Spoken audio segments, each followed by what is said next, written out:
তারিখ 15ই মে বিকাশ ভবনে যে যোগ্য শিক্ষক যারা দীর্ঘদিন ধরে তাদের যে ন্যায়সঙ্গত দাবি যে অবিলম্বে যারা যোগ্য এবং অযোগ্য এই তালিকা সর্বসমক্ষে আনা হোক এবং যোগ্য শিক্ষকদের অবিলম্বে তাদের পদে বহাল করা হোক।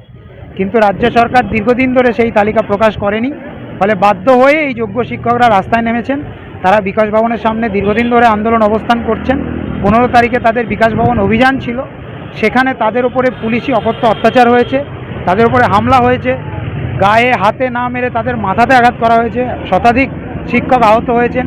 যে শিক্ষকরা সমাজ গড়ে তোলেন তাদের উপরে এই হামলা, এইটার প্রতিবাদে আমরা ছাত্র সংগঠন এআইডিএসও থেকে সারা পশ্চিমবঙ্গ জুড়ে গত 16 তারিখ থেকে আমরা প্রতিবাদ দিবস মিছিল এবং আজকে 19শে মে আমরা রাজ্যব্যাপী কলেজ বিশ্ববিদ্যালয় স্কুলে ছাত্র ধর্মঘট আহ্বান করেছিলাম। তাই আমরা এটা বার্তা দিতে চাই যে রাজ্যের যে শিক্ষকেরা যোগ্য শিক্ষকর্মীরা যে আন্দোলন গড়ে তুলছেন সেই আন্দোলনের পাশে ছাত্র সমাজ, এআইডিএসওর কর্মীরা, এআইডিএসওর ছাত্র সমর্থকরা তারা রয়েছেন।